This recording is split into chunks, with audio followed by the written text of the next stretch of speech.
Welcome back. It's another Wednesday evening recap of the Theology of Hip Hop, produced by Presbyterian Outlook. I looked at your name up here and I was like, what are we doing? It is late in the day and we are returning back to work today after being iced in forever. So a little fatigued. Do this for y'all. We do this for the love of the game. And I'm Brianna Burton. This is Chris Burton, whose voice you hear on the podcast. And every Wednesday or so, we recap each episode and talk about the themes that are in each episode. If you have not heard today's episode, which is the Clipse episode, feel free to pause here, go to wherever your podcasts are hosted, and find the Theology of Hip Hop and listen to this one and all of them. This is episode 9. Episode 9, y'all. The penultimate of season 1. Oh my gosh. Episode 9. So there are 8 more before this and one more after this. So you have plenty of time to take in those resources and then come back to this episode if you choose to. But once again, this is the Clipse recap episode. And I always start off asking you why you chose the person at the beginning. And I'm very curious to hear why you chose the person at the beginning of this episode. Well, as those of you who've listened to the episode know, the person at the beginning of the episode is sitting to my immediate left. Bree is on it because I know she likes Clipse too, right? And so part of the thought process and the methodology is to bring in people who experience the music in real time, right? So, and I think it's true about like all art, that it's amazing that art is timeless in the way that you could show a child who was born in 2020 Star Wars, and it's magical and it's beautiful. But I also want to honor, and it feels sacred to honor, the experience of those who heard or watched, in this case, Star Wars when it was in a movie theater for the first time. And in that same way, we're of that generation, and I talked about in the previous recap, where if you were in school, elementary, middle, high school, college, but anywhere that had a cafeteria, when grinding came out, and that was a part of your cultural experience, just drumming on the table and all that, like, it was such an impactful and definitive cultural moment for us. So Bree was a part of that, and Bree was able to articulate what Clipse has meant for her as someone who's of that generation, who could appreciate the whole journey of Clipse. Because I feel like Let God Sort Them Out is an incredible album. I'm so glad it won a Grammy for Best Rap Performance with Chains and Whips. I'm also thinking that you need to have listened to the whole journey. Like when Clipse was trying to get out their record deal, when they could only do like mixtapes with like the Re-Up Gang and all that stuff. That's what makes this moment so special. Like, it's a dope album. Someone is going to discover it, 20 years, 30 years from now, when they're first figuring out that they love hip hop, and it's going to be special. But it's incredibly special for those of us who have been following the whole journey and just are so excited to see them back together making music. Yeah. It's such a, and when you think about the evolution of artists and how everyone's library tells something about something, and it's something about someone's life, it's easy to say that, oh, this album is the best album of all time. But to look at their body of work and to see how it evolves over time and the message, how it changes, how their lived experience enriches that message. I really, really appreciate it. No doubt. So I'm glad that they won the Grammy. Me too. All right. Not that we need Grammys to validate us, but it's nice. It's nice to see that they got recognition for what is really a great body of work. Yeah. So, what is your take, having listened to both No Malice and Malice, who are the same people, by the way? Same person. And Malice and, gosh, his brother's name escaping me right now. Pusha T. Is they're brothers, and they make up Clipse. Yeah. Tell us about the journey of Malice to No Malice and back to Malice, and what we talk about a lot about genres and hip hop. What is Christian hip hop? What is hip hop made by Christian artists?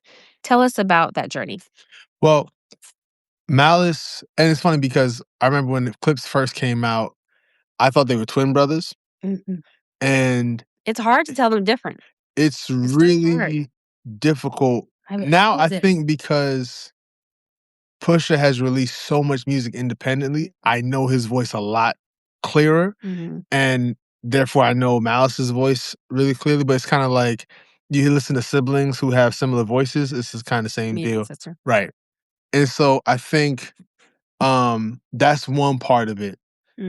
Then Malice, and like they've said, there's always been a theological hovering over the music, right? Their first album that we get, like I said on the episode, they had an album that was supposed to come out in 98. It got shelved, called Exclusive Audio Footage, right? Didn't do well. I think they were on Elektra Records, right?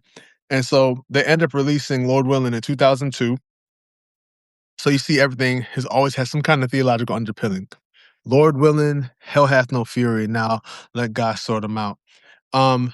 Along their journey, Malice reconnects with his faith in a really for those of us who are watching it, this is the time like the blog era, it really felt like a road to Damascus moment where he just stops in his tracks, right? And he puts out a book called it's quoting Revelation. It's like, you think you're wealthy, but truly you are poor, blind, and naked. Like that, and he uses that for the title of his book, and then just stops making rap music altogether for a point, then decides to come back into rap, but through Christian hip hop as the artist No Malice, which you can understand if he's trying to distance himself from it, right? Like, I'm not malicious anymore. I have no malice, right? So trying to show his changed life. And I remember hearing it in real time. I was like, man, his pen is still extraordinary, right? So it was at a time when Christian hip hop still had a stigma of like the production was kind of whack and the rapping wasn't as good as, regular rap. But Malice becoming No Malice, you're like, oh man, you could feel like sort of an elevation. And it was an elevation that was happening at the same time as Christian hip hop in general seemed to be up in their game. So it was like a really great time to sort of see him come into the music. And then it was a short-lived entree into Christian hip hop. And then he kind of just like, as far as like rap concerns, just kind of fell off the radar until around, I want to say 2011 or so. He started to do like a little one-off songs with his brother again. And we feature one of the songs he did with Pusha T on this episode.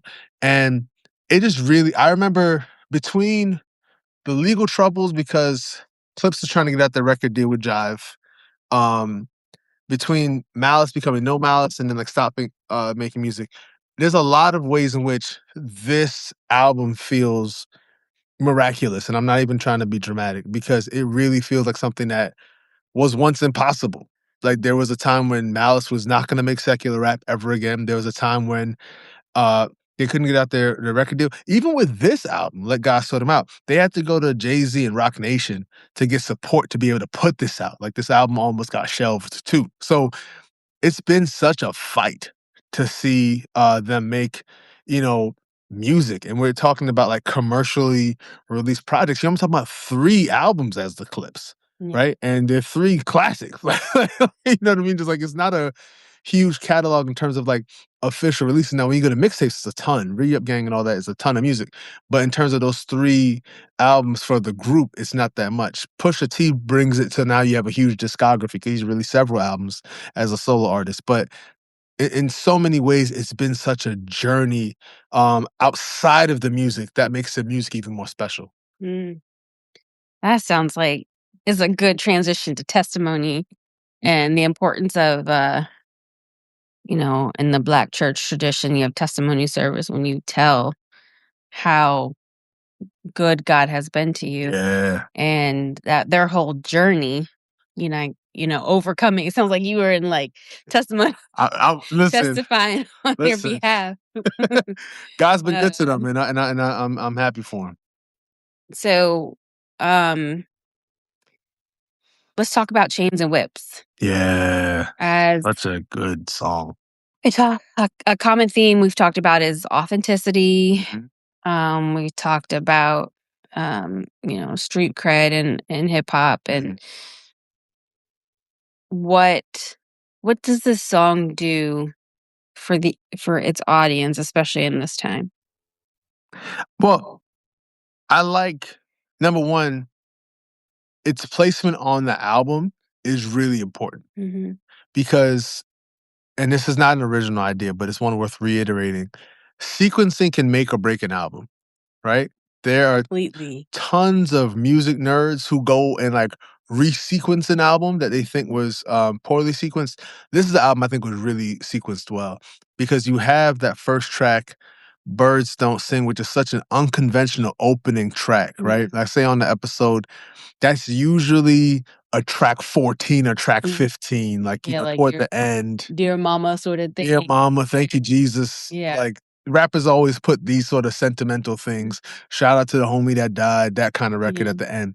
But this was like a beautiful memorial to their parents that's immediately followed by this menacing, haunting, aggressive song that really highlights just the respect for authenticity, the integrity, and just the like sort of candor that doesn't really care about your feelings that Clipse embodies so well.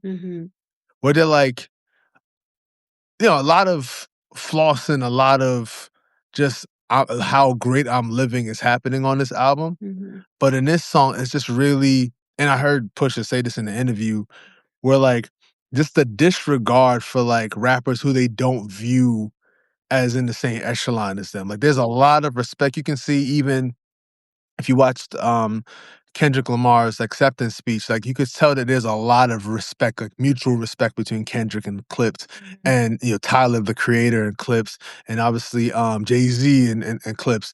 But the way in which they just like had no regard for people's feelings on this song, and just and in a way that like sometimes you just need to wash your face with cold water. That's what this song feels like. Like you are delusional and you're gonna just like float all the way or sink all the way to the bottom. Wake up, get it together. Like that's what this song sounds like.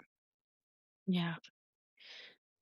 I want to go back to what you said about song sequencing because I can't stop thinking about it now, and how I love that song by the grace of God. Yeah.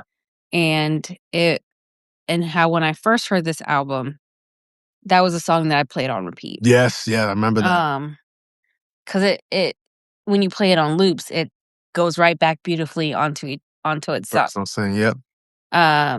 So what do you think what do you think the people who made this album Clipse wants its listeners to get by placing that song at the end? Yeah, I think it's thematic. That's actually a song I think you could play for someone who never heard Clipse before and be like, yeah, this is what they're talking about. Yeah. Because as I mentioned on the episode, Clipse, I mean, they are at the top of the heap in terms of like the sub-genre in hip-hop called coke rap, right? So rappers like Freddie Gibbs, Raekwon, Griselda, and their collective, they're all a part of this, and a lot of rappers who sort of talk about that street life in terms of being a drug dealer. But the thing I appreciate about Clipse and artists like Scarface is that, and Jay-Z, pre Hard Knock Life Jay-Z, especially like thinking about Volume 1, where he painfully goes into detail about how this is not fun. And this is not something you should even want to emulate. Yeah, like it's cool to have all this stuff, right? And to be rich and be able to like, spend money without even thinking twice about it. But the cost is too much. Yeah. And I love By the Grace of God, to your point, because it's just the way in which they lay it out clear that they've seen people who were more entrenched in the street, people who may have been tougher, more dangerous, be crushed by this thing, whether it's the system, vengeance, whatever the case is. Like, they have seen it not work out time and time again. And the fact that they are here to tell this story is evidence of God's grace. Like, that's like point blank period. They can't pretend that it's because they were so smart or so cunning or so resourced or so well connected. They are articulating the sense of, I'm only here because of God's grace, which to me is that through line for all of us, in that regardless of where you find yourself with regard to social location, you did not get here just because you're so smart. You did not get here just because you grew up in the right zip code. There are people who grew up in your zip code who can't tell your story. There are people who grew up in your circumstances who can't say, I'm still here. And so I believe it is proper to respond to that every day when you wake up, there's somebody who didn't. The right way to respond to that, in my opinion, is gratitude. Yeah. And just be so thankful to God because you're still here. Yeah. And you just got to use the time you have because, this thing is a vapor. I think part of that loss that they talk about is the grief of loss and the evidence of their faith formation. I want to talk about the connection between their grief that they talk about, their loss, and how that may have formed their faith, or the way they talk about their faith, their connection to God on the album. Yeah, because it's interesting, like, when you hear, because people just want to focus only on Malice's faith journey, because that's like the more dramatic one and obvious. But you hear it in Push's music too. Like, Push, and I say this on the episode, Push reminds me so much of, and I say this as a minister, the people who like are being like brought to church or being reminded to go to church by like their mama, their grandma, their spouse. Like, someone's like, you know it's Good Friday. Like, Easter on Sunday. Like, that kind of thing. And they grew up in church, so they know the word. They can quote. Maybe they know more scripture than you do, right? And you may be looking at their life and be like, well, you don't seem like a Christian, and want to be judgmental of them. But they have the ways in which they're acknowledging God, and they're still wrestling, right? Which I think can be a healthy and even like a holy space to inhabit.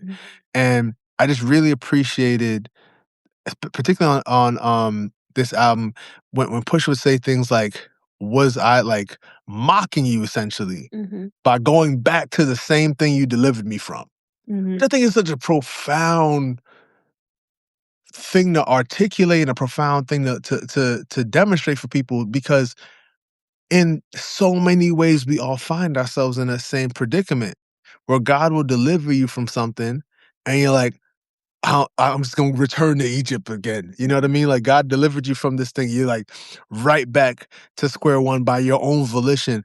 I think it's just so powerful to see him demonstrating this and also articulating the sense of like, yo, there's got to be more to this than what I'm doing. Like, God has to have something else for me. And I just continue to pray for him because I really appreciate him just being so honest and so real about it. Yeah, it's that tension of being authentic and the wrestling, but also knowing that not every day is promised. No, it's not. And so how are we going to resolve it? When are we going to resolve it? Yes, Bill. But also giving grace to folks to wrestle with God in their own time. Yeah. But also knowing that not every day is promised. Yo, that's it. So You're in that liminal space, right? Like, you can't just, and I grew up in like, like a Pentecostal space where they almost will scare you half to death with that. Like, you can go outside and get hit by a bus right now. And like, that sounds frightening. But at the same time, people got plans that they never get to realize, right? I'll see you next time. And no, you won't. It's just, that's a part of it too. So what do we do at the time that we know we have right now? Yeah. So you said before, if someone had never listened to Clipse before, that you would recommend this album first. Yes, yeah. What album would you recommend second? I mean, there's 3 of them, right? There's 3 of them. I would then go to Lord Willin'. Yeah. I would then go to Lord Willin'. Mhm. Just because it's such a dope moment. Mhm.